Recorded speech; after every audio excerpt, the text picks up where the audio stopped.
Welcome to Curious with Josh Peck. Start the show.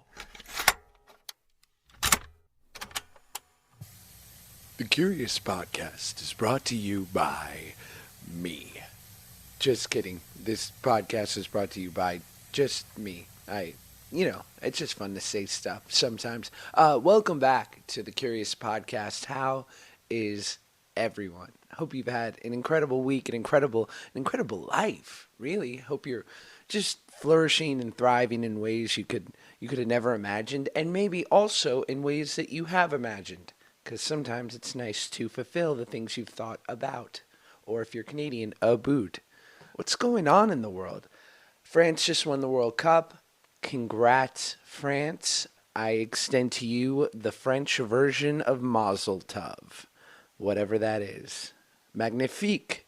Congratulations. I don't have a great French accent. Anyway, good for you guys. Well done. What else? What else is going on? I'm going on a trip. I'm leaving tomorrow. I'm recording this on Sunday, so then I'll edit it in tomorrow, and then the pod will go up Tuesday. But anyway, I'm going on a trip Monday, going to the East Coast. Going to be in Boston, going to be in New York. A lot of anticipation. I'm not the traveler that other people are. What can I say? Very nervous, very in fear, very projecting. Here's the thing, guys. I don't like to be uncomfortable. And look, the truth is, I got a little bit of scratch. You know what I mean? I work hard. We're going to fly nice. We're going to stay at a nice enough hotel. You know what I mean? It's not like I'm not staying at a hostel. Not that there's anything wrong with that, but, I'm not fucking 19 going on a teen tour backpacking through, some random, I'm sure, beautiful country. No, I'm going to do it up nice. I am a Marriott Rewards member, okay? You want to talk about being a grown-up, being an adult? Yeah, I accrue many points, and I like a good reward. But nevertheless, even though it will be as comfortable as possible, and I'm quite lucky. Look, don't send me the tweets and the texts of how lucky you are to be. I know I am very, very lucky to be traveling. Not everyone has the means, the opportunity, and yet my neurotic, self-centered mind likes to go into quite the tizzy when I've disrupted its routine. When I've thrown a wrench in the plan. Doesn't love it. I anticipate the airport, and will we get there on time, and will someone have planted some sort of weapon on me so that when I go through TSA, all of a sudden I'm detained, indefinitely. I remember one time I was going through TSA, and I don't know what happened, but they swabbed my hands, and I set the alarm off. And I'm pretty sure that swab sees if you've been making a bomb or something. And I think like my hair gel had some organic material in it that is, probably a brother or sister of TNT. And so friggin' they detained me. I remember that it set that alarm off, and they looked at me like, oh no. Because I think they kind of knew. I don't know if they, like recognized me. That's a douchey statement. But I don't know if they kind of like knew who I was, or they just sized me up real quick and was like, this guy's not trying to bring any terror to our planes. But so they knew that I wasn't like an immediate threat, and yet they were like, well, we need to now go through a procedure. And I got brought into a scary ass room, and all I'm worried about, of course, I'm like, am I going to miss my flight? Is this going to take a while? I mean, luckily in those situations, I'm not the guy. I'm not the one who's going to like erupt and make it all about me and, just scream out at the injustice. I get that there's a protocol. I understand they want to keep us safe. I understand that, eventually in life it stops being why me and it becomes why not me. Fucking write that down. You know what I mean? Put that in your journal or your diary, or I don't know where you write things, your iPhone notes. Listen, I'm not judging. Just commit it to memory. Because these are the treasures. These are the gems of phrases that I have picked up over my years. 31 of them. You know what I mean? I listen. I keep my ears open for some of those spiritual, just treasure gem treasures. That's what I do. because I fucking need it. I need a little bit of, reassurance throughout the day. I need to know from other people that sometimes life, you know, while hard and challenging at times, is worth experiencing. Because sometimes, and I know you're the same out there, and I don't mean to project, but here we go. Sometimes you're like, man, this is a crazy ass world, and what's it all about? What's it for? Why do it? You know what I mean? Because in 60 years, all new people. I don't mean to be a downer when I say that. That eventually we're all gonna die and probably not be remembered. This got morbid, but go with me here. You know what I mean? I hope that it is, that not only does it enlighten you, but it empowers you to know that you are entitled to live your full life, and that it's all good, because it's always been good, and it's always gonna be good. You know what I mean? And what you do today might not affect the course of history, and that's okay too, because this is just an experience. None of us are that important. I'm not talking to you, Jay-Z and Beyonce. We all know you guys are important, but us over here making podcasts for the people, and the people who listen to podcasts, which I am one of, we are important to the people that we are important to, and that is enough. Okay? Good old Uncle Josh Peck is here to tell you that you are enough. And you can go spend, thousands a year with some psychotherapist to help you get through. God knows that I've seen one for 15 plus years who I love. Shout out my doctor. I'm not going to give out his name because I know there's some weirdos out here that'll try to contact him. But he's just a beauty and I love him. But, when it boils down, when we really get down to the nitty gritty, if I had to distill our 15-year experience with each other down to one, thing, I would say it's, Josh, you are enough. As you are enough. Because it's got to be that. Because if it's anything else, it's like it can't be like you are enough, but if you climbed Mount Everest with, 3 toddlers on your back, then you will really be enough. It's never going to be that. You know what I mean? It's always going to be arbitrary. It's always going to be, I don't know if arbitrary is the right word, but there's never going to be a clear set path. You have to accept the nuance, the vagueness of it all. That's not a word either, but just go with me here. You guys get it. It's not set in stone. Be the water, not the rock. What am I saying at this point? I don't know. You guys get it. I believe you get it. I have to believe you get it at this point, because otherwise, what's it all worth? Anyway, I'm going to New York. I'm going to be in the East Coast. It should be nice. I'll be there for a wedding, which is lovely. I had a wedding, and it gave me a whole new appreciation for weddings because, you're single, and most of your life as a man, and I'm only speaking for myself, but you fucking feel like weddings are bullshit and a big waste of money, and and like this weird colloquialism, like this tradition that we all partake in and yet know in the back of our head it's like kind of a waste of time, or we're just doing it for our wives or what have you. And then how wrong I was. How wrong I was. Because my wife gave me an incredible, beautiful wedding, gave us, but my brother gave me the best advice before, and he's got like a thick Boston accent, and he gave me the best advice when I told him that I was getting engaged, and he said, Josh, I'm happy for you. Now, here's all you need to remember. It's not your fucking day. So you give her whatever she wants, and you just stand back and let her be happy. And it was the best advice ever, because it's exactly what I did. I didn't get involved in the details, in the rigmarole, in the nitty gritty. I just let her have her day, and she made it unbelievable. Let me tell you, you should have been there. A wedding like this, come on, small, intimate, outdoors, beautiful, you know? Jesus, that's my phone. We had three different types of protein. Jesus, God, this is fucking unprofessional. We had three different types of protein. It was unbelievable. We had a steak, a salmon, and we didn't have a chicken, but there was a pasta. Trust me.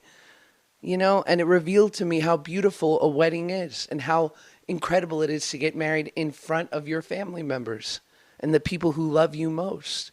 And to make that bond, that dedication, that agreement in front of God or whatever you believe in, and the people that you love, and in front of each other, and saying like, you know what, I'm gonna give this all I got,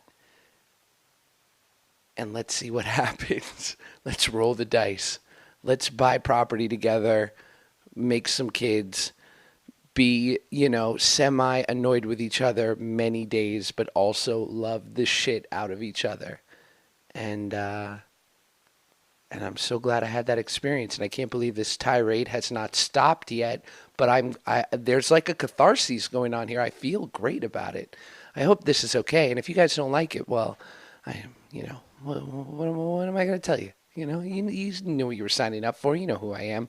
Anyway, today's episode, Vincent D'onofrio, an acting god, a mensch of a man, just a good person. I feel like for me, he's one of those people who I feel like we're closer than we really are. Maybe it's just because of the effect he's had on my life and how much I respect and appreciate him. And also he turned me on to his acting teacher, a woman named Sharon Chatton, who's changed my life. And I'm just an incredible fan because he's the real deal. He's an actor's actor. He's all about the work and not the bullshit. And that's what it's all about. And that's what turns me on about acting and has made me want to do it since I was 11 years old. So it was so lovely and nice of him to spend the hour with me and let me pick his brain. And I hope you guys enjoy it because it was really special for me, and I hope it's special for you. Enjoy my friend Vincent D'onofrio.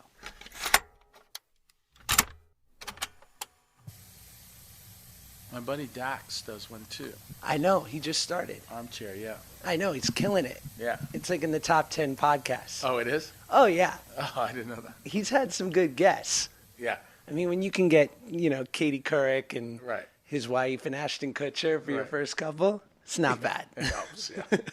Thank you so much for doing this. Yeah, of course. You remember the first time we met? Was it at my house or? Yeah. Yeah. And we had, I think you had bid on like a school fundraiser dinner. And we had a cook at the house. Not just a cook, the head chef from Rayo's in New York. Right. Like, I'm talking the greatest bowl of pasta maybe I ever had. Yeah, it was really good. It wasn't messing around. No. Yeah, no, I remember. Yeah. You're from Brooklyn? I was born in Bensonhurst, yeah, Brooklyn, yeah. But I was raised there and in Florida. Okay. I went to school mostly in Florida. Right. And then came back to New York right after high school to study acting. Right. But I was close to my grandfather, and so I spent like every summer. I mean, literally every summer in Brooklyn with my grandfather, and I had I had regular friends there and stuff. And your grandfather's Italian? Yeah, everybody's Italian. And that's where the tribe of people in Bensonhurst, right? I mean, it was all Italians then. That area was Jewish and Italian at the time, and there was a Polish section, and yeah. And was it? I mean, it's not necessarily the most peaceful area. I mean, it was tough then, right? Yeah, it was tough. Yeah, it was a little crazy. The thing about that's different from now and then is that if you did something wrong, which we did a lot of, like because we were, delinquents and we didn't have any, we were poor too. Yeah, knuckleheads. Yeah. The thing is that the cops would bring you home rather than arrest you. Right.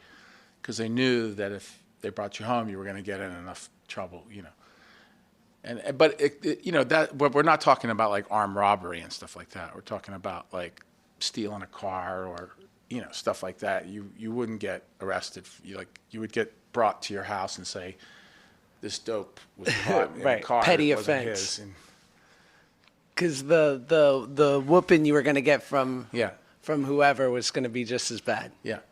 And do you ever go back to Bensonhurst like now? Because I feel like it's the last of the gentrified section of Brooklyn. Like it's still not completely modernized.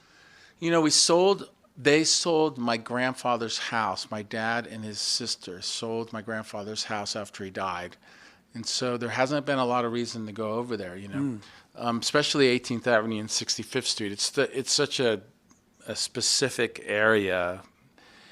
And in my mind, it's very specific because it's my grandfather was the only thing that brought me there. Right. So I don't go back. But my grandfather was all over the city. He started a drapery company called General Drapery, which was on 16th off of 6th Avenue, and that's where I worked when I first moved to New York, to delivering and hanging drapes for him and stuff. Yeah. And my grandfather owned a schmata factory in Jersey. Oh, okay. So like old, but I feel like that's what most of our grandparents did on the East Coast in the 40s, 50s, 60s. Yeah, yeah. And so how old were you when you moved to Florida? I guess what happened was my parents got divorced when I was 9. My father took us to Florida. We were all born in New York, and after my birth, we went to Florida. And then my parents got divorced when I was like 8 or 9 or something like that, and we moved to Hawaii because my mother was raised in Hawaii. Wow. Yeah, because her family went from Italy to New York to Hawaii, and my grandfather opened a chain of Italian restaurants in Honolulu. Still around? I don't think so. No, they were called Rocco's. They were. It was the first Italian and fried chicken. I love it. There at the time, yeah. Could you imagine? He was like, "What do they miss in Hawaii?" Exactly. Right? Yeah. I know what they need. Yeah. Right. And my dad worked. My dad was in the Air Force, and my mom was a waitress, and that's how they met. She was a waitress at my grandfather's restaurant, and that's how my dad and my mom met. And But then I went to elementary school in Hawaii for a little while, and then when my mom got back on her feet after the divorce and stuff, she moved us back down to Florida because we still had the house there, and I lived there, and I had my mom remarried to my stepdad, he was a great guy. He passed away, but he was a fantastic man, and he basically cleaned my act up. He was he was a firefighter. He was very, very big in my life, this guy. And I gained another sister and an older brother, and I grew up with them in Florida. But still, every summer, it was New York. in South Florida? In Hialeah, yeah. And what part? Which is near Miami. So, because I lived in Boca for a bit, and it's interesting when you think about Florida. It's like truly different factions, right? Yeah. Because South tends to be, insane Cuban influence, left leaning. There's such an embrace of like every type of culture there, and then there's sort of mid Florida, which is Orlando, which unless you're going to Disneyland, why are you there? Right. And then North Florida, which is like the bottom of the Bible Belt. Yeah. So, growing up for you in South Florida, what was it like? What were your influences like? What was it? Very Cuban and very black, and and country. It was a mix of country western and soul and Cuban music and Cuban food and soul food and boring old white food. White people food, and being and having a lot of and having an Italian mother who cooked Italian food. So it was a mix of things. And I had a gang of friends from Florida, and we used to get up to no good there and stuff. And it was my influences were not academic in any way. They were more based on the street, and I was In what way? Do you want to say?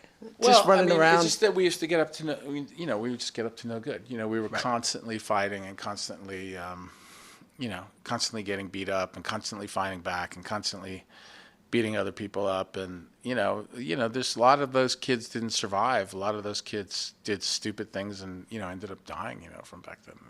They were just idiots, They basically killed themselves with their stupidity.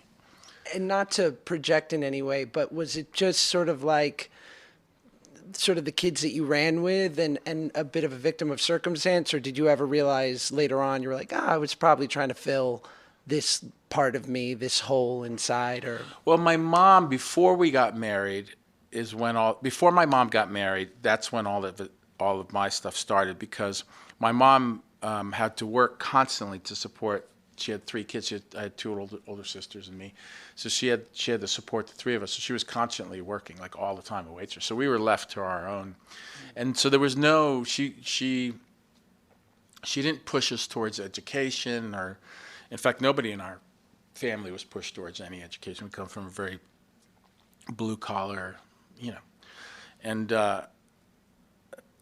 so what happens when you're not pushed towards education? You try to learn in other ways. Other trades. Yeah, other trades, and you end up on the street, and you end up, being adventurous because you're not reading books. You're doing adventurous things. Yeah. was there a part of you, because I definitely had that time in which I was sort of sowing my wild oats, which was weird because I was also on a kids television show at the time, so I didn't quite have the anonymity of youth. Right. But I found, and I imagine that all kids had this, but I found that I was of a particular kind where I romanticized Hunter S. Thompson and, kooks and outliers. And, I could say like people like Burroughs and Ginsberg, but I didn't read that shit then. Yeah. I just liked sort of counterculture anti-heroes. Yeah. Did you have any of that? Or No, we didn't. But there were factions of our group that were actually, underground and counterculture, but not because they were poets or anything, but they were the people that the poets wrote about, and the situations that they wrote about. That was the influence of that, the kind of nastiness and, art was something that I thought, I only thought in terms of movies, right. As far as anything artistic, and I didn't call it art. I just called them movies. And what did you watch? Did you love movies and television growing up? What did you love? I mean, I loved going to the movies. I watched a lot of movies, all kinds of movies. My dad used to take me to drive-ins and see movies that were like way above my head and way beyond what I should have been watching at a young age, but at times also very influential, like seeing French films and Italian films when I was a kid, and I saw a lot of cinema. I mean, mostly American movies, but not like kids movies. Like, were you watching? Like Serpico, French Connection. Oh yeah, come on. Yeah, all the James Bond movies. And you just ate it up. Yeah, all even Cassavetes films. All that stuff. Yeah. And was there a thought that crossed your mind early on in your teens and whatnot that you would ever be doing this? Like, did you had no idea? No. Was there anyone artistic in your family? My dad was involved in community theaters. Always. In what way? Acting? Acting, directing, building sets, and so I used to do that stuff with him. Yeah. And as a trade, he did it, or he just he liked a hobby? As a hobby. Yeah. So everywhere he went, he belonged to a theater group. Mm. Yeah. And not to go too like Freudian on this, but that's me. I wonder, Howard Stern has this great quote about how his father was a radio engineer. Yeah. So he's like, of course I was on the radio because to me it was the way to be heard by my dad. Was there any of that for you? I mean, I think so. I think it's always that.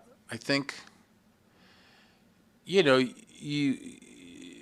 whole thing with fathers is odd for all of us. I mean, I think you want your father to take notice of you, and then when he does, you want to kill him.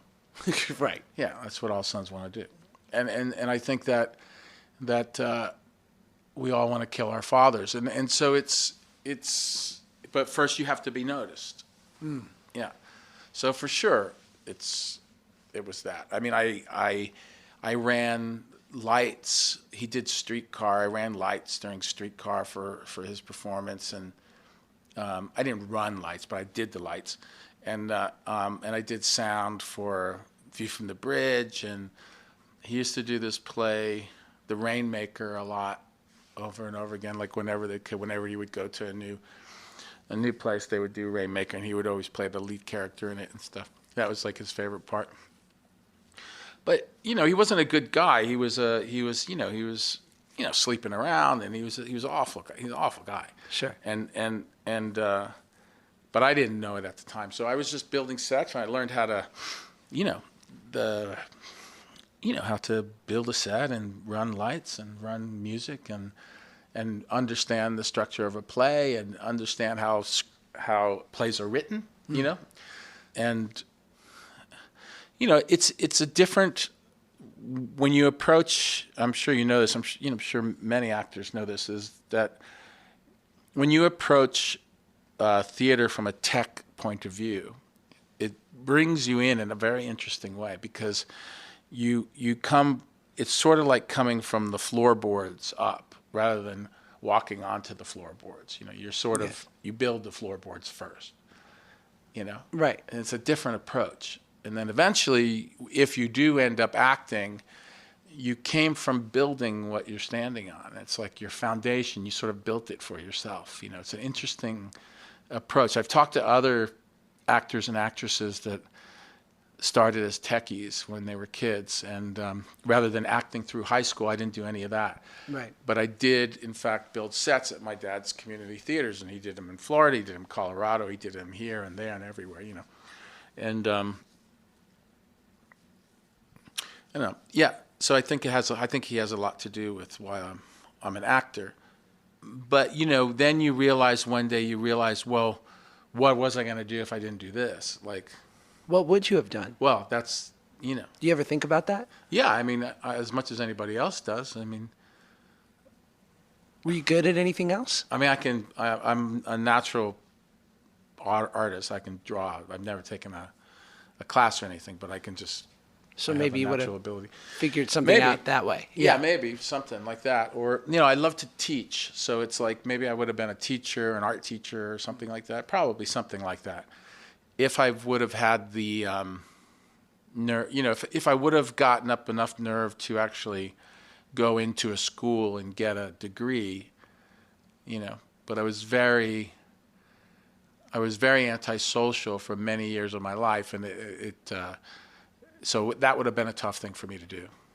Do you think, it's funny to what you were saying before about seeing sort of how the sausage is made and understanding it from the floorboards up, like even something as simple as the casting process, when you spend your life as an actor and you're there sort of singing for your supper. Yeah. And then maybe you get a part and then you're on the other side of it where you're then chemistry reading other actors who are going to play your spouse or a parent or a brother or something. And it's so revealing for me in the few times that I've had that experience to see how impersonal it truly can be. Because for me, I'd go in and have weeks of prep and it feels like it goes by in a flash, and God, it's all so personal. But then being on the other side, it just might be like, he was fine. He just wasn't right. And as quickly as they come in, they leave your head and they're not thinking about you, but God knows I'm thinking about myself as I hang my head on my way to my hybrid. Yeah. Yeah. I mean, that whole thing for me has been a trip because my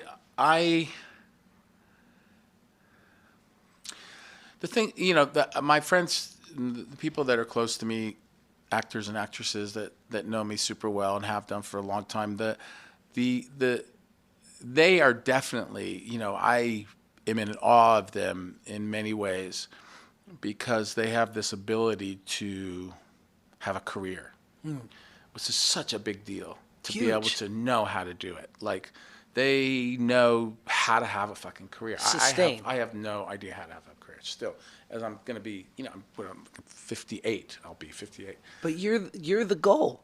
I mean, to like, I imagine whatever you're saying about your friends, I can only speak for myself. I look at you and I go, but you're the definition of that, knowing how to have a career, how to sustain, how to do good work for a long period of time. Yeah, but I mean, I wouldn't wish my career on anybody. Why? I would want them to have a much more interesting career than mine. Like, for sure. Not that I don't think mine is interesting. Of course. Because I've done some interesting things I should say I've done things that have interested me. And that's, but like, for instance, the Gene Siskel Foundation wanted to give Ethan Hawke an award the other night. So, and I'm friends of Robert and Susan Downey, and they asked me, and they're on the board there, so they asked me to, and they know that Ethan and I are very close, and so they asked me to interview him. So I did an hour interview like this. Wow. But we did it in these comfy chairs with bourbon in front of like 500 people. I know I forgot the bourbon. Shit. In front of like 500 people, right? And so, I don't get nervous, but he said something during the thing. He said that it's interesting to hear a friend who really knows you, not just a peer, but a friend. He said, Vincent's temperature never changes. Like, he can move in and out of a part, in and out of a situation, and his temperature never changes. Whereas we'll stand next to each other, and I'm up like at 107 fever before we go on the stage.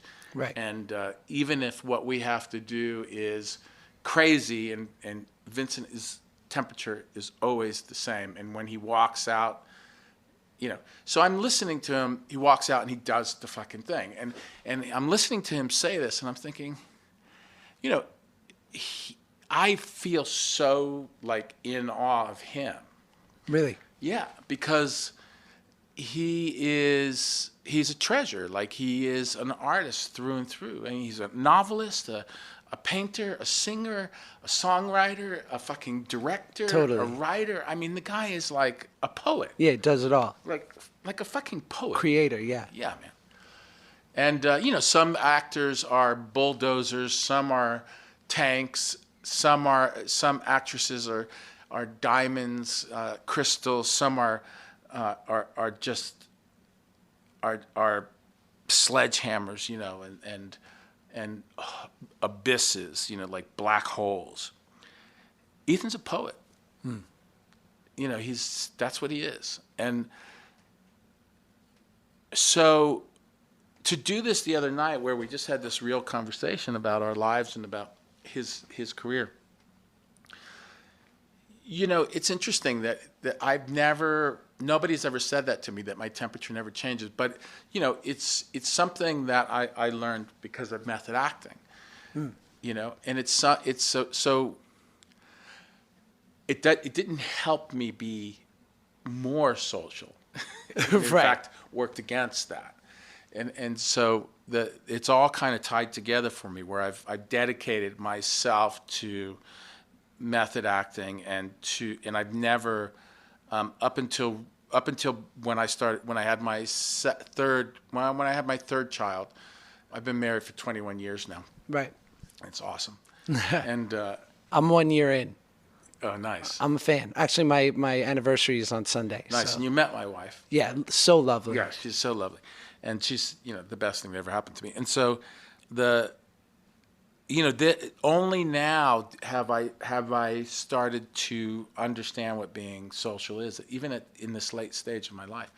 And I enjoy it very much. But it wasn't something that I could have ever done before that. And I think that, a guy like Ethan, he because his temperature changes from before he's acting to when he's acting, he knows, he's not in all the time. He is, like, he can Turn it on and off. He sees a career. He has a career in mind, and it's it's different than anybody else's, but he has it in his mind. He knows what he wants, and he knows that he has to do it. And just like we do, we know we have to do it too. But he can calculate a bit more. Yeah, it's a different thing. And do you find that you, in a certain way, that you're carrying this with you at times that perhaps you rather wouldn't? That it's sort of like you're at a resting openness, or like to say that your temperature doesn't change. I guess my question would be, say for instance, you have a scene where it requires, as our teacher would say, you to get your RPMs up because it's violent or extremely emotional. Yeah. Are you the 30 seconds before action? Are you starting where we are right now, and then it just through your prep comes out? Or you? No, I'm starting from high. Yeah, you're ready to go. Yeah. So you work it up. I'm starting as after I leave the makeup trailer. Yeah, you're building it. Yeah. How do you sustain it if you're holding for like 2 hours? It's like a song that if you're talking about a very particular emotion, let's talk about a very specific emotion rather than this kind of general thing. Yes. Okay. So if, let's say it's humiliation. And so you have to know that every human being that you meet in life, no matter who they are, is one step away from being humiliated. Yeah. Smallest thing. Smallest little thing. Someone doesn't meet you for a high five. Exactly. Yeah. So imagine how close that is to get in touch with. Right. It's right there under the surface. It's right there under the surface at all times. And there are, once you have done, relaxations and sense memories and affective memories. I don't do sense memories anymore because I do affective memories. But I do when I teach, I do them. But when I don't teach, I don't do them. But having done so many effective memories and continue to do them, it's almost like you have a file of facts of where to go, who to see, what to touch, that makes you feel humiliated. Right. Something that's maybe 7 or more years ago, but it's just like it happened fucking yesterday. The feeling, like you just said, of humiliation is so close. But what is it in your life that you can grab in your mind's eye and hold on to and put against your face in your mind's eye and let it just drench you in your own humility and your own humiliation. And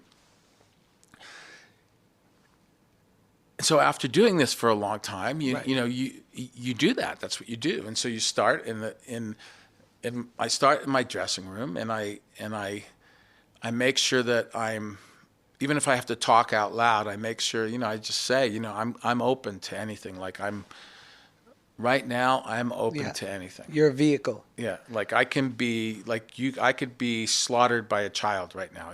Like anything could happen. I want to be that open. I want to be so open in my heart and in my tummy, and I want to get out of my head. I just want to be in my heart and my tummy only. Right. That's it. Do you find that certain memories that you've used, that you have access to, expire in the sense of that something that happened long ago that was ripe for the picking 5 years ago doesn't have the same effect that it does today? If it's 7 or more years, it usually always stays the same. Really? Yeah. That's a Strasbourg thing. That may be a Klarman thing. I think it's a Strasbourg Once thing. the pain is there, it stays. If it's rooted. It's 7 or more, anything. It's best to explore events that have happened 7 or more years ago. Right. And use those now. Because they're so deeply rooted. It's rare when they'll change. Like when you're doing something like super intense. Let's continue with humiliation. So I'll find myself in my chair completely open, and then I'll just go to makeup completely open and completely like this with you. And can you carry on small talk? Yeah, of course, yeah. Really? Just do anything I want. Yeah, just like this. But I'm not in the effective memory. I'm just saying my heart and my tummy are open now. Yes. I'm totally relaxed and I'm open. I'm here to work. I'm going to lend my whole self to my job. Right. But can you walk in and start? Yeah. At that point, and talk about dogs? Yeah. And crack jokes and talk shit? And Laurel and Yanni? Yeah. Yeah, you're ready to go. Yeah. Okay. Do anything you want. And in fact, the more, the better. Really? Yeah, because it keeps you present. Exactly. So Now, the wrong thing to do would be to not have prepped yourself with, I'm completely open, I'm ready to accept anything. Because once you leave the dressing room and you know you're heading towards set, then you start as you're walking. I can do it on my walk from the dressing room or my trailer to set to my chair, walking from my chair to the set. There are certain things that I can do in my body and the way that my posture is and what I can feel that open myself more and more and more so that and then I start to lay in the coin or the button or the piece of fabric or the person's face or her cheek against my cheek and carry that through the whole scene and just speak through that only. So and I guess my question too is, once you're sort of on your way into this place, it's, how do you sustain it if it's, you're doing this scene for 4 or 5 hours? I mean, I feel like it can be a physical feat at times. It is, yeah, because I think that actors are lazy by nature, and I think that, for sure. Right? Yeah. And I think that, I think it's the last thing you want to fucking do is do it again, Right. But it is definitely a challenge if you're not going to reach. In other words, you've done it once. If you're going to do it again, then you have to go completely back to zero again and not reach for something that you just did. Oh, but it felt so good. Right, but it's bullshit because it's not real. Then you might as well just fucking go home. Right. So if you think in your mind, okay, I don't want to fucking do this again. I wish the director would just leave me alone. Right. I'd like to go home now. Right. And you replace that with, okay, if I'm going to do this again, I have to go back to zero. And then you start doing the work again. You start opening yourself back up. You start seeing, you start to enter the effective memory. You can narrate yourself into it. I do that on sets all the time. You can ask people that work with me. I'll start narrating. In character. I'll start narrating. If I'm doing an accent or a posture, so it's in character, yeah. But I'll start narrating the effective memory out loud, even though it may not have anything to do with the scene. So you're painting the picture for yourself? What does that mean? I'm getting closer to it. Like I'll be saying like, no, I can't do that. Like, no, I won't do that. I'm sorry, I won't do that. You can't make me do that. I'm sorry, I'm not going to do that. I'm not going to do it. Right. You can't make me do it. I'm not going to do it. That's not mine. No, it's not mine. You're wrong. You're wrong. You're wrong. You're wrong. And then as I can start to feel it. I can feel it now. Right. And then and so I feel a tingling in my hands and I feel my posture change. And then you just let it go and you just start speaking the character's words through that and listening at the same time and reacting at the same time to whatever else is going on. I remember watching you teach and it's part of the sense memory technique, but what I found fascinating, because it's just a guy was in a similar place where in the scene, he's dejected and he doesn't know what to do and he's having such a dilemma, and you cut him off and you just said, voice a sound that represents the feeling. Yeah. And all of a sudden he just let out this, and then all of a sudden you said, now just say the lines, but use the ugh. Yeah. And it just was like, something about verbalizing that sound put this wave over him that dropped him in. Yeah. Yeah. It drops you in, yeah. Exactly. I mean, it's much, I mean, one of the most popular things these days is all these people are trying to emulate Daniel Day-Lewis, Right. There's all these, actors trying to do that. And Daniel Day-Lewis is a one-off. Like, he's like the only one, right? He's a one-off. One of one. Yeah. He is, that is what he's found, and he's fucking brilliant at it. But is it that, my suspicion is, besides being inherently brilliantly gifted, is that no one is willing to work as hard as he does. Like, it's a direct benefit because of the insane amount of prep. I feel like he puts in more prep than anyone. I think he does. I think he does. I think that it's something that he chooses. He's the only way he can do it, and he worked into that. He didn't always do that. Really? Yeah, and he found that if he wanted to, for him to be easier on himself as an artist, Yes. he had to do that. So that he wasn't lamenting on set that something had been unexplored or that he missed something. Yeah, yeah. So it comes down to the more you work you put in, the happier you are when you walk away, because you say like you've left it on the field. You left everything you had on the field. Right. I mean, it's you have to do that. You have to do that, and it's why I do what I'm talking to you about, because I know I have to go back to zero each time. It's the only way that I can do it again. I'm not gonna, I'll opt out if you ask me. Right. Because I don't want to fucking go through it again. Of course. And for me, it doesn't matter if you think it's great or not. It is what it is. It shouldn't be judged. It's just that it is. It's a performance. It's the best. It's the extent of my talent. And and have you gotten over, like, because I'm working on getting over that whole thing of like that nailing it, whatever that looks like. Yeah, you gotta I killed it. I nailed it. Yeah. It's all bullshit. Well, it's all bullshit because it's something. It's a projection. It's other people's projection mostly. Right. I remember listening to Steve Martin, and he said, if I have one great talent, it's obsession for the work. Like, I'm willing to just work at it. And so I've had great results from being able to work harder than most. I mean, the harder you work, the better the job is.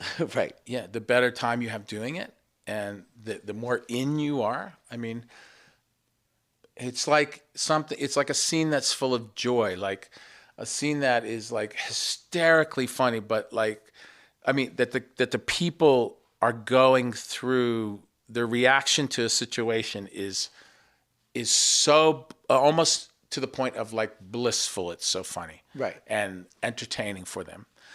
It's the same trip. It's except the other spectrum of emotion, but it's the same trip. You go fucking insane during it. Like you should come out of scenes like with other actors. Like stuff I did with Tilda Swinton, and I've done stuff with Sir Anthony Hopkins and like improvisations and stuff like that. And, right, you come out of it and like you fucking look at each other like, what was that? That was fucking awesome fun. Yeah, you're high. Yeah, yeah. And so, but that's also comes from the same thing. Instead, you're bringing in something else other than humiliation. You're bringing in, it could be anything that you find hysterical. Like, right, nobody needs to know what it is, and something that you felt was so warm and fuzzy and hysterical at the same time that came from whenever in your life. And you can still, as an adult man, enjoy it fully. And that will put you in the right place. Do you find that you have moments in your real life where sort of the silver lining of being an artist and an actor, when you're going through great joy or maybe discomfort or sadness or loss, where there's just the slightest bit of you in the back of your head, you go, gotta save this. Gotta save it. I'm gonna use it. Right? Yeah. Yeah. Yeah. Yeah. I mean, but what you're really doing is you're just celebrating the moment. I mean, like, even if because we're actors, we're saying, "Oh, I would like to use this sometime," right? But as human beings, we're just celebrating the moment. Yes. As actors, we're like, "I'm going to use it because that's the way we celebrate the moment." Right. But so that's important. That happens all the time. Like it's so important. And I get things from women. I get things from my children. I get things from dogs and chimps and. It's like ridiculous. It's you become a master thief. Right. Every heartbeat is completely unique, and so as far as this is like where the Stanislavski stuff that I learned. Before I studied method, I studied Stanislavski. Did you just happen into great training like this, or did you seek it out early on? I just happened into Stanislavski. There was a woman, Sonia Moore, who was an actual student of Stanislavski. She was 90 when she was teaching us. Jeez. Yeah, she used to bring in her carton of orange juice with half full of vodka. Good for her. Yeah, she was That's awesome. how I want to be at 90. Yeah. Yeah. Yeah. And she beat this system of acting. This is the first 10 years of Stanislavski is basically what Harold Klerman and those guys turned into method, But he got tired of his actors being so indulgent, Stanislavski, and he started working with Boleslavsky and on physical stuff, animals and using sculptures and so that you would create the posture. And if you're duplicating the posture, the emotion will come, which it does happen. It does work. Right. The problem with it is that it's theater. It works in theater. Yeah. It's a different energy. You can't do it in a film. But what you can do using what Stanislavski does teach you is it teaches you how important posture is and how to alter yourself, how to put layers on yourself. In other words, never pretend, always talk within your own voice, but then layer it with character stuff. It's like juggling balls. You can juggle one ball to eventually you can get 3 or 4 balls in the air while the camera is rolling. That means accent, posture, reaction, acting, text, Right. All of it's going at the same time, and you know exactly what you're doing, And I think that's, I find too, and I love watching film and TV through my wife's eyes because she has a real affinity for realism. And so sometimes like the yummy things that I'll watch, certain performances that are lauded, but are perhaps a bit theatrical, for lack of a better word. She won't, find the same, she won't find as amazing as I do. But then she'll watch a great performance. It's so subtle and nuanced and probably required so much prep. And she'll say, now that's my kind of performance. And you see how much, as you said, when people are able to have 4, 5, 6 things going on at one time, and it's just a different thing. Yeah. I mean, there's, if you look at, there's so many great actresses around, but if you look at all the greats, from like Maggie Smith to Meryl Streep to Joan Plowright to, it's just the list goes on and on and on. And then to all the more contemporary ones, younger, good ones that are out there, Jessica Chastain. I mean, they're doing that same kind of work. Right. They're juggling many balls at the same time. And if you've done that before and you've had practice doing that, you enjoy watching it so much because you fluctuate from being told this story that has nothing to do with them, right, to enjoying watching their craft. What was the moment when you were a goner, when it clicked in for you? You were like, "Yep, this is me for the rest of my life." When I saw the pretty girls that act. Solid. Same here. and then I think that got me into the auditions and stuff to hang out with those crowds. And then I think when I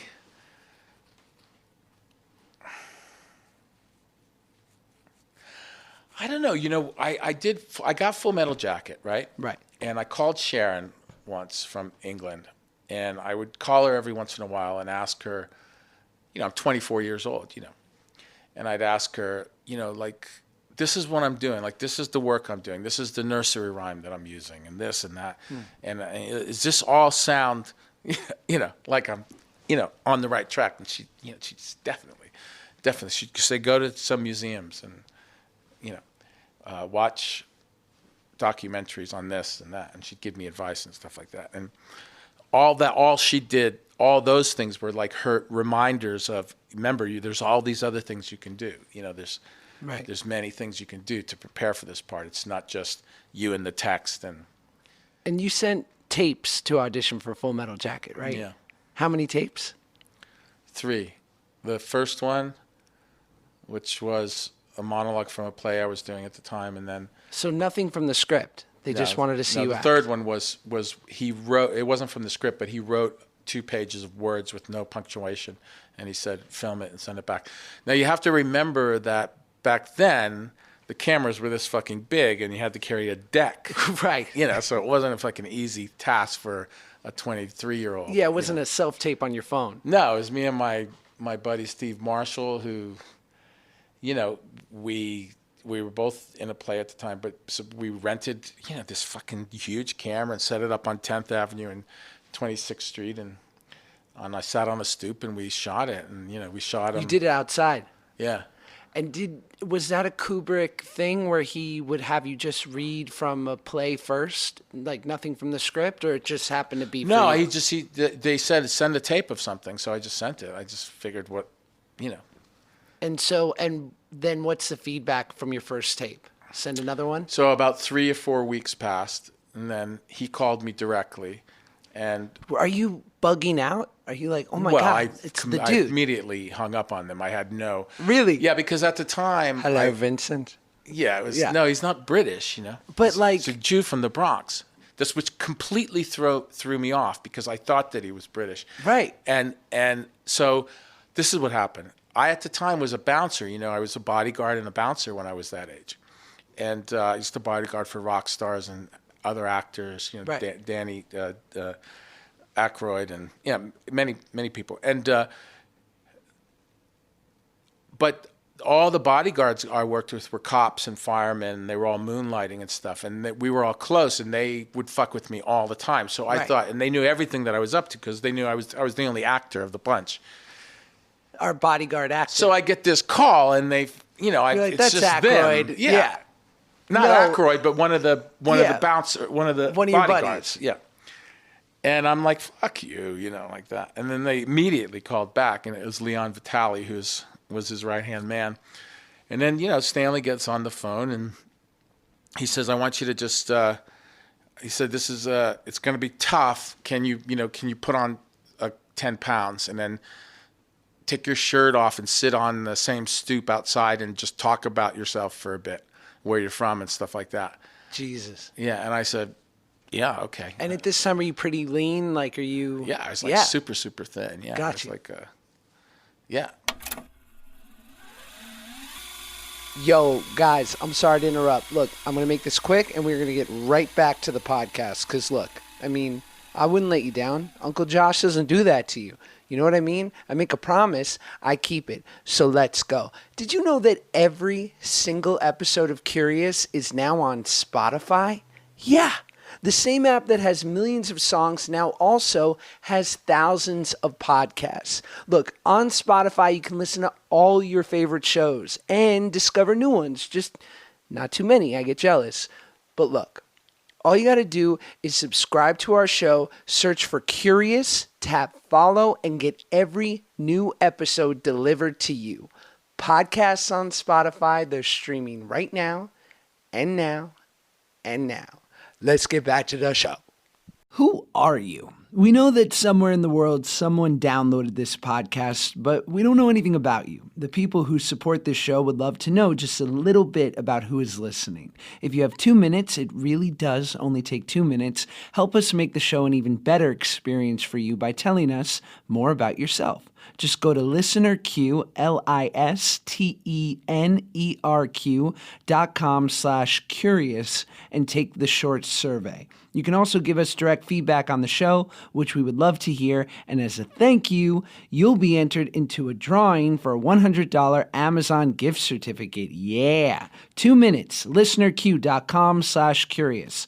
That's listenerq.com/curious. So what, you hit the donuts? What are we doing? Pasta every night? Yeah, pasta. Strong. Yeah, pasta. Yeah. And beer. Yeah. Yeah. Yeah. Just it's a drinking good my ass recipe. off. Yeah. Love Hash and anything I could put in my mouth, Perfect. after that. And so we did that, and then he, about 2 weeks later, he said I'm gonna send you some words, and so then about 2 weeks after that, he sent these words, and I this time we did it in my the backyard of this. I was in Jersey City. I had an apartment in Jersey City, and we did it up against this chain link fence because I could tell it was like a. It was, in fact, you could tell it was a Marine Corps training thing. Right. So I just did it at attention against this, chain link fence. And, but Steve did the off-camera stuff, and I just did the on-camera stuff, and we just did it. And then I got it. And so, but there's one piece of the story missing is that Matthew Modine, who I knew from school and from auditions, we used to help each other with lines in the Central Park and stuff.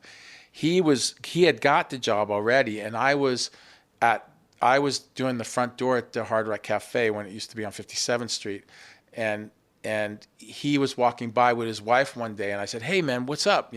We started talking. He said, "Oh, by the way, there's this one part that's not cast. You should send it." So Matthew's the one that got me the address to send it to. jeez. I didn't have an agent. And he immediately wants you to gain weight, right? Yeah. How much?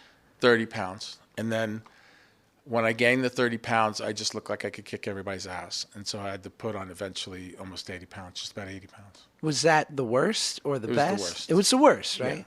Yeah. My girl left me. Because you're eating at night. I mean, you got to be. Yeah. It's a full-time job. I was not in a good headspace.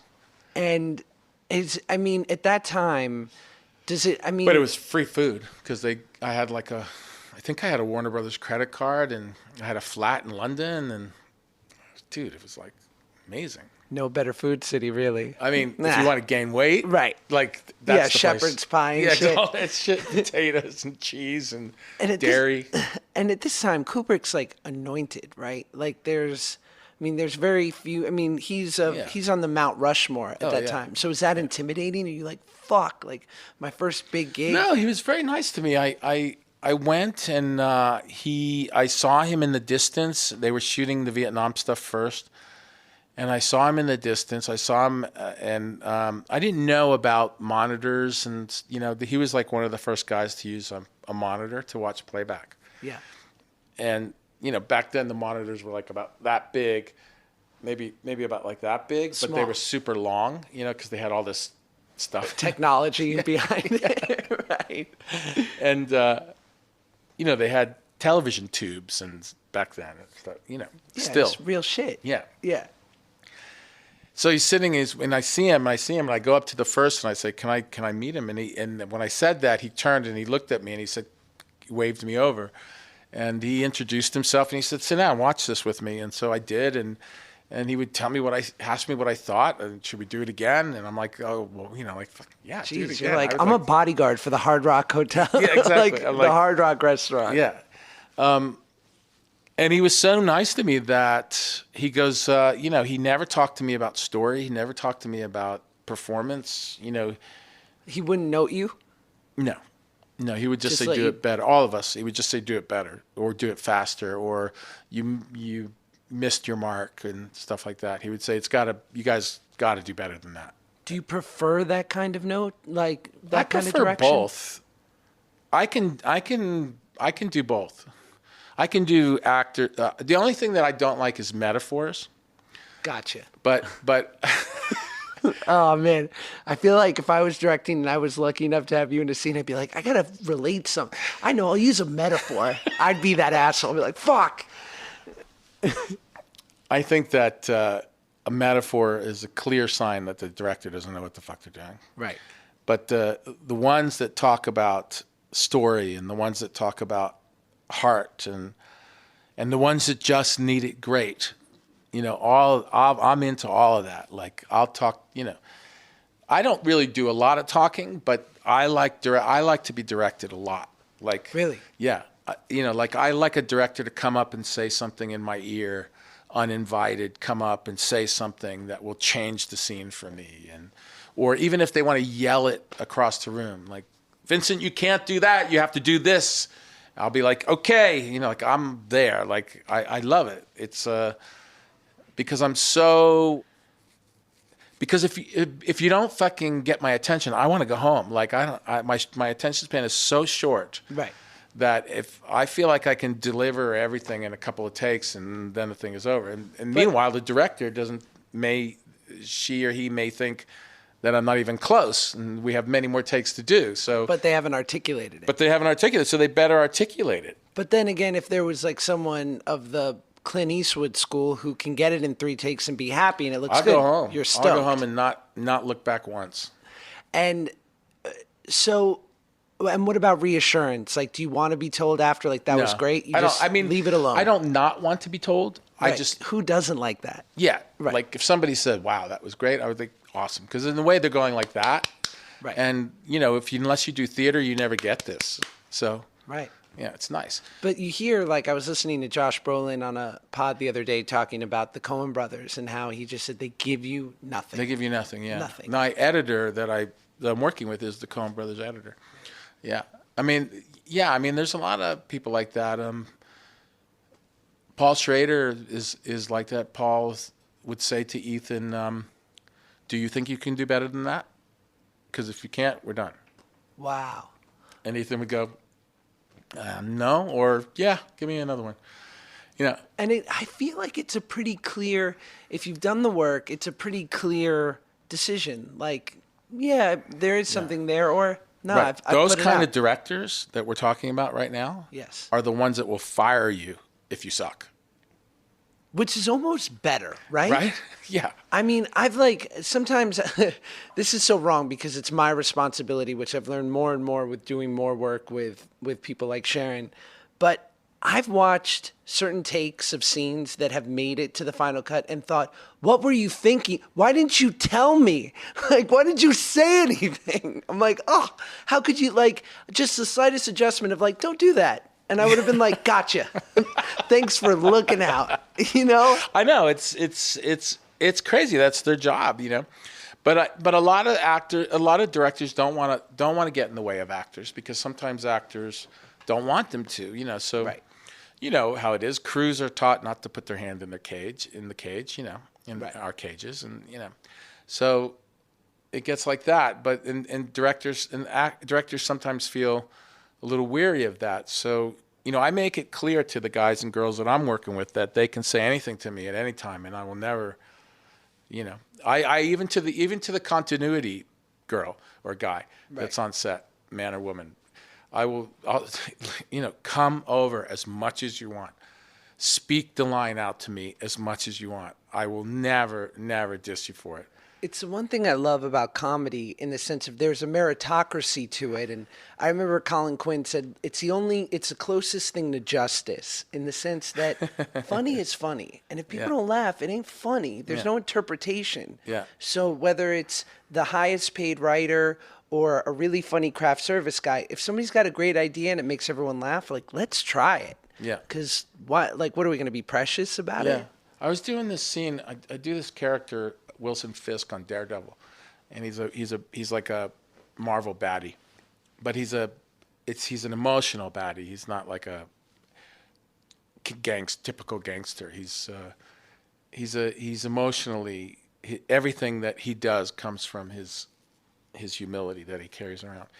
And Deborah Ann Wall, who's a wonderful actress, actress, we had a scene together. It was like a 5-page scene, just the two of us, and we don't like each other. And to me, to my character, she's just a little piece of chicken, And her point of view of me is that I'm just an absolute fucking monster, and I belong either dead or in jail. And if she has to kill me, she will, kind of a thing. Right.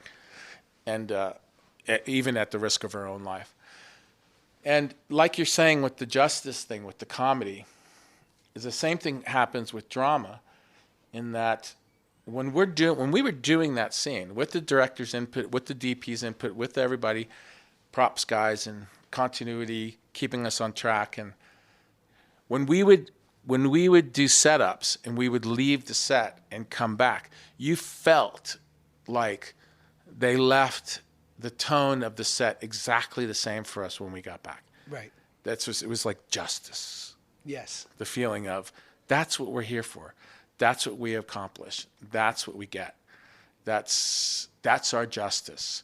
That this scene is going to exist until we're done with it. Yes. that there was nothing in the air before we started, and now the air is thick with story. Yeah, you're ready to go. Yeah, and When you can only do that with somebody as good as her. Like, honestly, it's rare. yeah. Do you, assuming that everyone, all the actors have done the prep that's required and everyone's shown up to work, and then for whatever reason, the scene is off. It's revealed itself now. You're, 3 takes into the master and you're just like, something ain't right here. Mm-hmm. What do you think that is? Well, that's something that needs to be fixed. That's what that is. But does it tend to be, is there something off in the script? Is it that It could the be way the it's been script. blocked? It could be the script. Most likely it's the blocking. Right. That Most feels likely it's the blocking. artificial Yeah. Or the beginning of the scene is starting in the wrong place. right. And so that's the first thing the first thing is the blocking during rehearsal, because in a play that's one thing, in a film it's something else. The blocking is combined with shot design and the drama of the storytelling, Yes. right? So those two things have to meet. And you can start in many ways. Like, you can have the actors block it themselves, and you help them along, and then you establish your shots and move them a little here and move them a little there, Right. to find your shots. Or if you have a storyboard, you tell the actors, this is the shot. So in other words, this is your stage. You have to perform within that. What do you prefer? And they're both way. so exciting to me Yes. to do. I mean, I love design shots. I also love inventing blocking. On my show that I did on television, I would do all the blocking. Yes. Like, I would block every fucking scene. Like, the directors would just sit by, and I would block every scene that I was in. So when you do something like Law and Order and procedurals in that manner for, many, many, many seasons, is that the way you keep it fresh and Yeah. new, is by Yeah. challenging yourself Because I in never that way? changed the word of the script. I made a deal with the writers early on that I would never rewrite a thing. Was that on their request, or it was just No, yeah, I was agreement? told that the first, I don't know how, it just stayed our routine, but the first writer on that show, Rene Balsay, who's a great crime story writer, probably one of the best we have in America, and he was very clear that he doesn't like to change things, but up until it gets published. So in other words, he's happy for me to come to his office, discuss this with him, discuss that. Yes. And a lot of times I would say, I don't understand what are you saying by this? And he would say, well, I'm saying this and this and this. I would say, well, then write that instead. Yes. And he would do it. But then once it's published and we have then we have the read through, and then any notes after the read through, that's where it ends. Then you never change a word on set after that. I think that's weirdly freeing too, because I've worked with certain actors who, for better or for worse, they wanted to rework it the day of when we got to, and I was like, but we're on a ticking clock here. That's a television show, right? It's a television show. Yes, it has to be done that way. You cannot hold up the day, And so, because I never changed the word, the blocking to me was everything. You could change the whole dynamic of a scene with it, So it was very important. Now, on films, it's different. On films, every project is different. So if you're coming in with a writer-director, then it's that writer-director. He's the boss. He's like a showrunner and a director at the same time. And all changing of any dialogue are discussions with him, and I think that should be done as early on as possible. Other actors feel differently than me, but I feel like get that done so that when you're on set, you just have to think about acting, and you'll rely on him or her, the director, to showrun you and direct you, and you don't have to think about that. Yes. Now, when you're working with directors that are on a big project, but they didn't write it, but they have this vision, then for me, it's up for grabs. Like, Ethan and I will sit in our trailers and we'll rewrite scenes and we'll rewrite other people's scenes, and, and the directors love it. They're fucking like, yeah, fucking do that. Or no way, I'm not going to put that in my movie. Right. It's like, get out of here. What are you, crazy? Or like, fuck yeah, let's do that, Yeah, you're freer to Yeah, and if you have a good relationship, if you don't have a good relationship, if there's an actor who you can't get, who's got his head up his ass or her ass, their own agenda, then you just leave them alone. But if everybody works as a team, which is the idea when you do a film. Well, you hear that about, like, Downey is the king of that. You know, Downey, because I never met him, but I abbreviate his name. Yeah. But, like, you know, there were stories of him on Iron Man just, you know, would show up and sit in his trailer and throw away the sides and go, all right, what are we doing? Yeah. And then would rewrite it, and Favreau, being the smart filmmaker he is, would say, all right, we'll make it work. I think Downey's fucking excellent at that. You know, we would do that on The Judge when we did The Judge together. And I would also say, so what about, I would say, okay, I'm gonna say this here. He's going to go do it. So I would do it. He goes, and then he would say, no, wait. And the director is there. Right. And he goes, no, but try this instead. And then I would do it that way. And everyone's going to think, and I go, well, I think I'm going to back up a little bit and do both of them, actually. And then I would do them both. And he goes, okay, well, this is fucking working now. You know, right. But never have I worked with anybody as close in that kind of situation as I have with Ethan. Because Ethan is, I mean, I think I'm a pretty good writer. Robert's a good writer. Ethan's a great writer. Right. And he can, the two of us can figure a scene out like wildfire, especially if we're in it and we're acting in it ourselves, and we're in the movie a couple of weeks, like we're feeling the movie by now. You know the guys, you're ready to go. Yeah. I mean, there are, I won't name projects or directors, but I mean, it's again and again, the material that we've written, when I see his performances, I know that he's written whole scenes himself. Wow. Yeah. So what do you do when and I feel like we've all had this experience where all the intentions are great and it all seems good on paper, and then you show up on the day or something's revealed early on or halfway through where you're like, this director doesn't know what he's doing. Yeah. It's going to happen. What do you do? How do you protect your ass? Yeah, it's a good question. I mean, you're in trouble. Yes, for sure. Yeah, you're in trouble. So you have to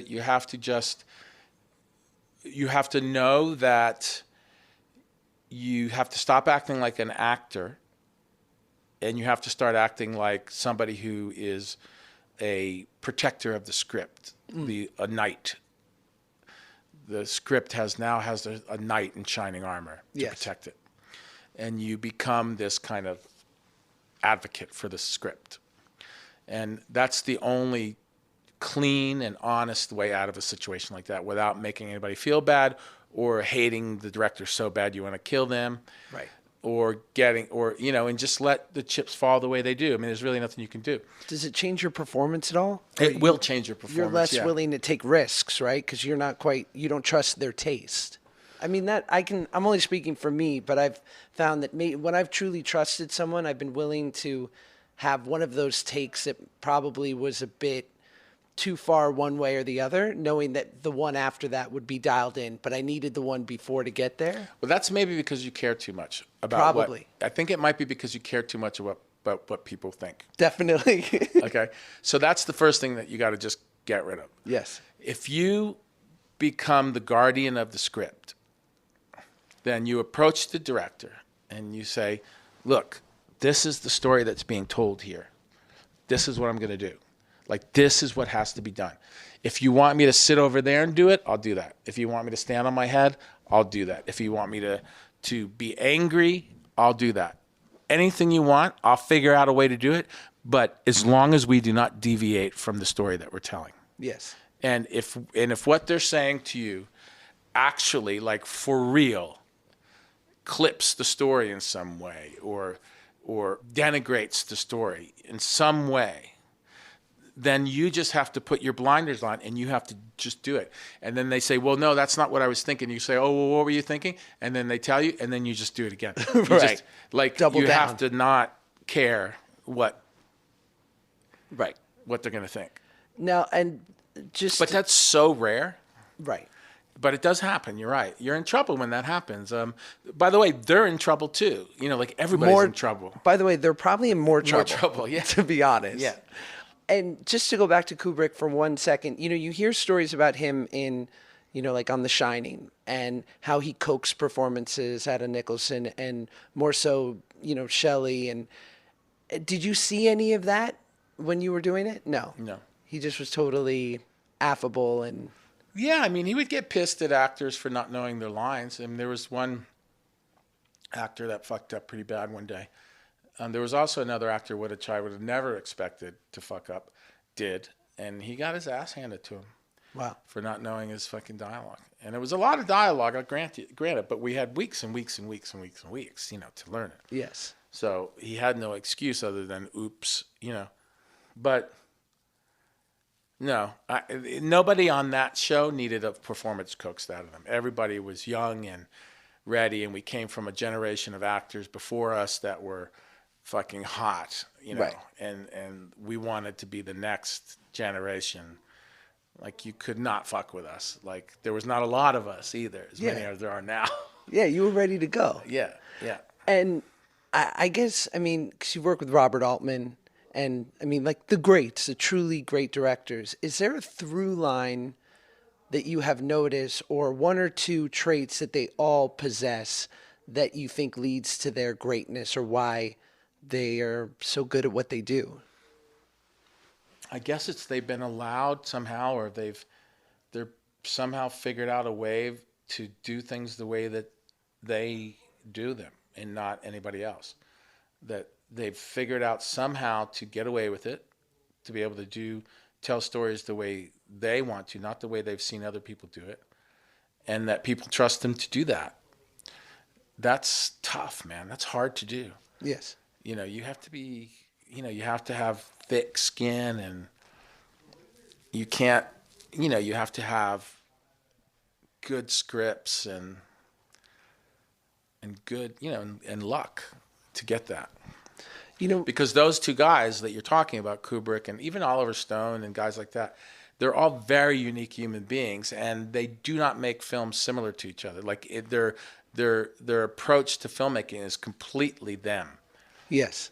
You know, like Altman was completely different than anybody had ever worked with before, as most are. You know, he would walk around set with a half a joint in his pocket, and you know, I would always make sure that I was near him at the end of the day so I could have his joint that he didn't finish. And, Yeah. Cool down after a long day. yeah, Yeah. and he was, you know, had a very different approach, you know, than these other guys. So I think there's just the idea of them being able to get in that position. It makes them completely unique, and I think it helps their storytelling a lot because it's coming from their own shit. Yes. You know, the great experiences that I've had with a director, I found that it's kind of parental to me, in a sense of like where I felt safe enough to try the things that I wanted to try.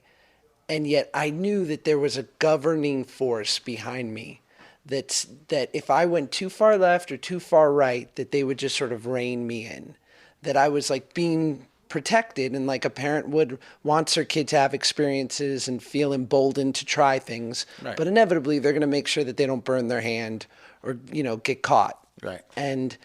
And so there was like sort of an ease about it where I knew that if I had a better idea or something revealed itself, that we were going to honor that.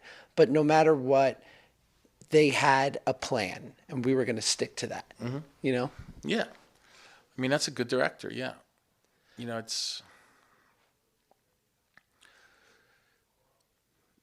you know, they're everything. I mean, you know, I think that writing is everything. It's you know? everything. And so, but when the writer is gone, you know, and you're making a movie and a play, those first few weeks, man, you're really relying on their direction a lot. I want you to, I've quoted you now a few times, even on the podcast and to friends. So I want to tell you the quote so you can correct me so I don't plagiarize you incorrectly.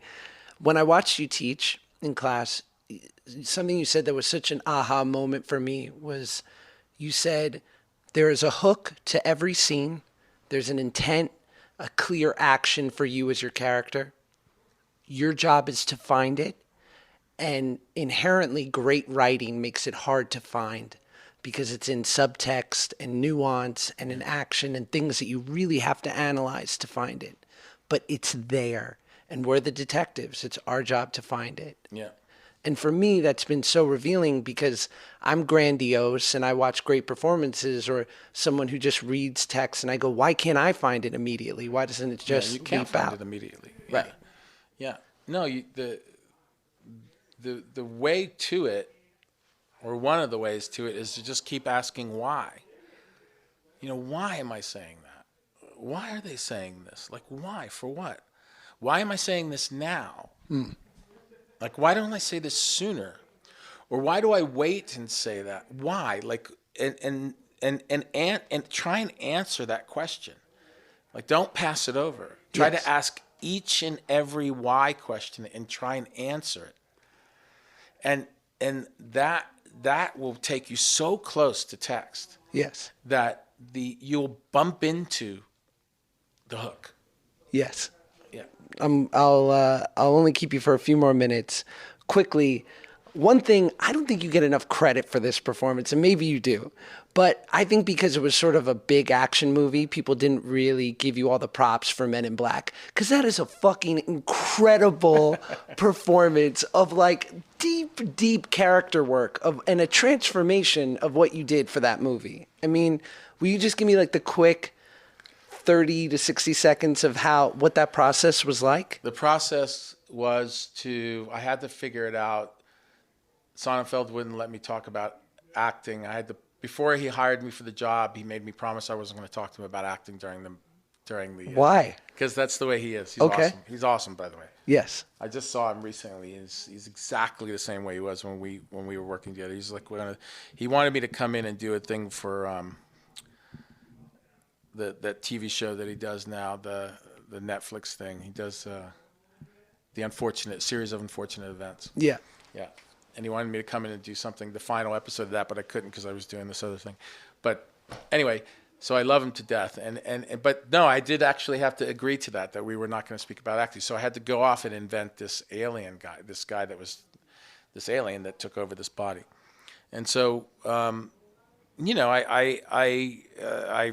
started watching all these bug documentaries and stuff, and they were just so boring I almost killed myself. And then I was walking by a sporting goods store, and I saw these two basketball braces, knee braces. And I immediately went in and I bought them, and I bought some masking tape some duct tape at the hardware store, and I bent them and duct taped them off so that I couldn't move my legs. So my legs were always bent. And I just started to walk normal, and that's how I came up with the walk. And then the voice is George C. Scott and John Huston's voice combined. Cool. Yeah. And just because it sounded right to you when you did it? If you ever watch Dr. Strangelove, George C. Scott's performance is like, when you watch it now, it's like, what the fuck is he doing? It's like crazy, over the top weirdness. But he has this voice that he talks like this all the time, like that. Right. And John Huston has a voice which, for whatever, pawn skull. Right. And it couldn't be that languid. So I combined the two so that I could say pawn skull but it's pawn skull. Right. So I can always feel them inside me, the imitation of voices, two of them. Yeah. And that's it. And the rest was just riffing all the time. And when you showed up on set with all this prep, he was totally freaked out by it. What about like Will and cleared Tommy the Lee set. Jones? Were they like, They oh never shit? spoke to me. Really? Yeah. Well, first of all, I couldn't see them because I had these back then. They hadn't completely figured out the whole contact lens thing. So when they colored your eyes, you really couldn't fucking see. Jesus. Yeah. So, but they were nice to me, and they were both very nice to me and stuff. And since the movie, Will and I have talked about it and stuff. But my scenes were very kind of,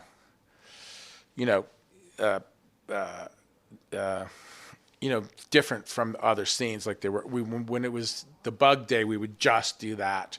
Right. And they would come in and out of it, but we'd never, cross paths really. Yeah, Not you very guys much. weren't hanging out at the snack table. No, I was in makeup for 9 hours a day. 9 hours. Yeah, and then I would work for Jesus. 3 hours and go home. You know. Oh man. Yeah, but it was intense. It was fun. And now that you've been directing for a while, and you recently wrapped a film that you're finishing now, what has as a director, what has I guess my question is like, have you learned something new about acting, or has it revealed itself in other people's performances as you being sort of the captain of the ship now, or is it sort of all the same? No, it's not all the same. It's not really like, I don't really think of it that way though. This is how I think about it. I think like, so I'll watch people doing things and I think, wow, like this is where we are. Like this is what we are accepting these days. Like this is not good. Really? And so, yeah, like Yeah. I see that on television sets too. And Because it's just conversational. it's just not fucking interesting. And Right. and it's not coming from anything real. It's just really good pretending. Yes. Which is great, I guess. But Sounds it's not natural. something that I want to direct. I don't want to direct really good pretending. I want to direct really great acting. Right. So as a director, like directors did with me, I try to influence them before, during, and after each particular scene, and sometimes before the shoot even. Try to influence them in ways that they won't forget. Right. And I find that actors that age from like kids to like my age, that if you're open and honest with them and fair-minded with them and make them understand that you love them because we are the same, Yes. right? Yeah. And we are the herd. We're all in it together. Yes. And if you can establish that and hold their hands, like literally take their hands in your hands and hold their hands and make them understand that you're there with them, then they're going to listen to you. They're going to accept what you have to give them. And so with Ethan Hawke and Chris Pratt and Dane DeHaan and Jake Schur, I was able to approach every actor, no matter what their ability was, in exactly the same way. I could talk through them. I could talk through scenes with them while they were acting. I could talk to them while they were acting. Right. And so that, because we had 20 days to shoot a big Western, and we trusted each other so much that I was able to speak to them while the camera was rolling, while they were in the scene. And it's just becomes this, every day you show up at work, and you're just in this thing, this story that you want to tell. Yes. And you want to tell it emotionally and in an entertaining way, and everybody just so everybody's holding hands all the way through it. I know this might sound mushy and stuff like that, but you're actually, while the camera is rolling, you are inventing story like a motherfucker. Yes. Yeah. Yeah, and I think that's so right on, and it speaks to the whole parenting thing that we were saying before, is like, anytime that I've had a great experience working with a filmmaker, I believe they were a fan of mine. Like, and not at a superficial level, like they wanted me to win. They liked when I tried things. And so to your point, and obviously that's my own stuff to work on, which added to the list of like not being overly worried about what people think and getting validation that way. But yeah, you feel like, God, this guy wants me to win, and I want to win for him. I mean, if you can compartmentalize, like, I honestly believe that if you keep your heart open for your wife and your children, if you keep your heart open for your family, if you keep your heart open and your mind open for society and humanity, be a motherfucker when you're an actor. Right. If you're an asshole during all those other aspects, then fuck you anyway. Yes. Okay? But if you can give your life to everybody in it, as much as you would hope they would give it to you. In your acting, you have to be steadfast. You have to be unencourageable. You have to be a fucking giant. You have to be. You are a storyteller. You have the right to do that. Nobody can take that away from you. You have this innate right at birth to tell stories if you choose to. And you need to be a motherfucker when you do it. And you only let the good ideas in. And you have to trust that you know what they are. That's it. Mic drop. Can't thank you enough, man. This was awesome. So appreciate you. No problem, dude. Thank you. Yeah, of course.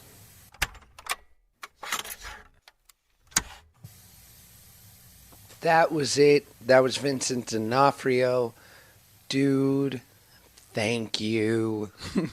Thank you. What an honor it was to be able to sit with him for an hour and just soak it up. You know what I mean? This is why I do this, to talk to people like him, to get those treasure gems I was talking about in the intro, those mental treasure gems that just make me want to be a better actor and make me want to put in the work. Pretty special, really special. Anyway, guys, Jesus, have an incredible weekend. I'll see you the week after, every Tuesday, Curious Podcast. What are you doing right now? Are you on your commute? I know I say that every week, so what's up? What, are you keeping track? What, are you proud of yourself? Listen, you in your car? I like to eat in my car. Yeah, getting real honest here. I eat in my car, and there are crumbs everywhere. But you know what? So what, right? Fuck it. What am I going to do? I'm driving. There are very few pleasures that we have in life, like true pleasures. And I get within that confined little automotive box of mine, you know, with the glass windows where you can actually see everything I'm doing. But so what? I feel alone and private. And I drive and I eat some sort of, listen, it doesn't have to be, by the way, like a car-safe food, like a French fry or a chicken tender. I'll eat a salad in the car. I'll have utensils out, driving with my knees, pouring dressing on the salad, eating. Why not? You know, listen, that's not safe. And I don't want to publicize that, perpetuate it. You know what I mean? But look, sometimes you got to eat salad and drive on Santa Monica Boulevard while listening to Mark Maron or Joe Rogan. I'm really into the Lance Armstrong podcast as of recently. Go listen to that. That's good shit. He's a very smart guy. And also, I think he got a fucking raw deal. But nevertheless. All right, guys. Have a great week. What else? I want to leave you with something important. Oh, I got it. As you are enough. Mic drop.